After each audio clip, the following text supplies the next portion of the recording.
Welcome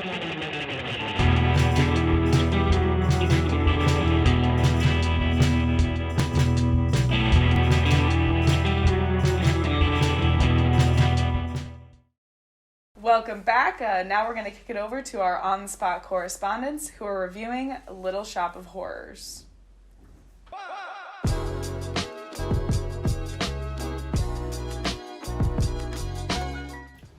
Hi, welcome to On the Spot. I'm Owen. I'm Dylan.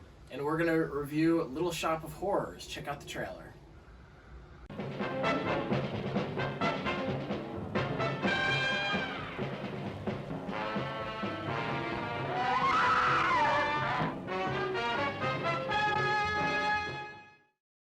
Alright, so Little Shop of Horrors, the 1960 horror comedy. What did you think? Honestly, I kind of enjoyed it. I mean, like, it definitely got slow at some parts and kind of repetitive, but it's just like a very campy, like, old school indie film vibe. I really be curious to see what the budget was like back then, because it doesn't seem like it was a lot. Like, it started with like an animated intro, but then it switched to live action, so I'm not sure if they like wanted to film it but couldn't. Yeah.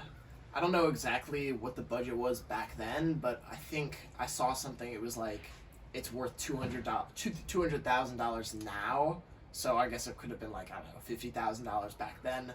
But yeah, either way, pretty campy. Just an all-around funny movie. And I kind of miss like the horror movies like these, like the Little Shop of Horrors, and like even Scream to an extent is campy. Yeah. Like I wouldn't say I'm a horror fan, because in the more recent horror movies we just see like the super gore porn stuff, like, which I'm really not into.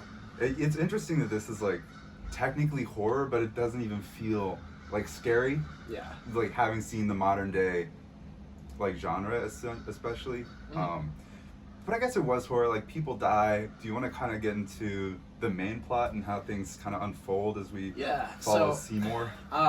Seymour is our protagonist. He's like this kind of dorky, clumsy employee in a flower shop, or a plant shop or something. Yeah. And he works for Mr. Mushnick, who is this kind of abrasive character who is all about money. Reminded me of like Mr. Krabs type. Yeah, character. honestly. But yeah, Seymour brings this plant in from home that he says is gonna bring a lot of customers because it's super unique. He got it from this Japanese plant dealer, and yeah, it's just a super rare plant that no one's ever seen. It's like a mix between a Venus flytrap and something else. And the plant. I don't remember how exactly he figures this out, but the plant wants blood, and so he starts out by like pricking his finger, doing a drop of blood, and then through a series of unfortunate events, he inadvertently causes the death of a detective who dies by getting hit by a train, and so he figures, why not use this to his advantage to further invest in the flower shop, and so he feeds his plant arms and legs of this detective, and then throughout the rest of the movie we see Jack Nicholson, of all people. Well, actually, he doesn't get killed, but he's involved. He's involved kind of in the death of a dentist. Yeah. And I thought the dentist scene was pretty funny.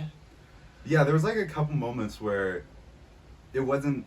I feel like for the most part the movie was like written comedy. Like they'd have jokes about Seymour being so clumsy that he sent the funeral flowers to a lady in the hospital and the get well card to the funeral home.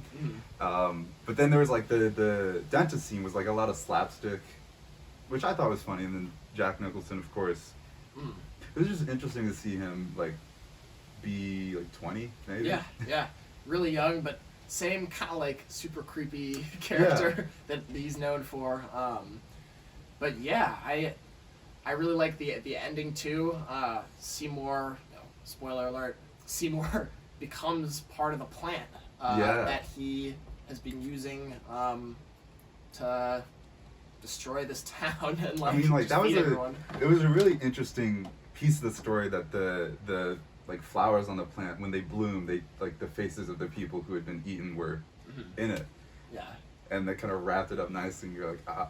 Yeah, and it comes full circle at the end. Seymour's little face pops up, and he's like, "I didn't mean it," which he's been saying like the whole movie. You know, he's a clumsy guy, but Yeah. you know, it is what it is. So, if you had to rate this movie, what would you? I think like a 5 out of 10. Okay. Like enjoyable. It's entertaining. Yeah. It's not like high art, but I digged it. I dug it.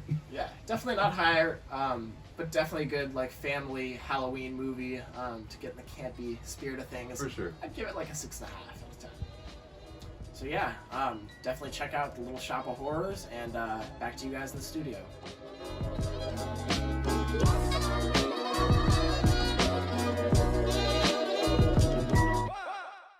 Thanks guys for that vintage Halloween movie review. We'll be right back after this break.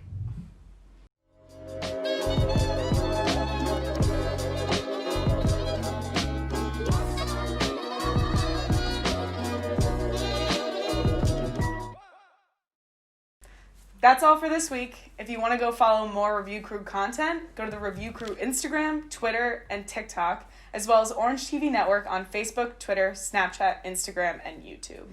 Find the Review Q's podcast on our Spotify or on our website at orangetvnetwork.syr.edu, where you can also find our blog and more OTN information. See you next week.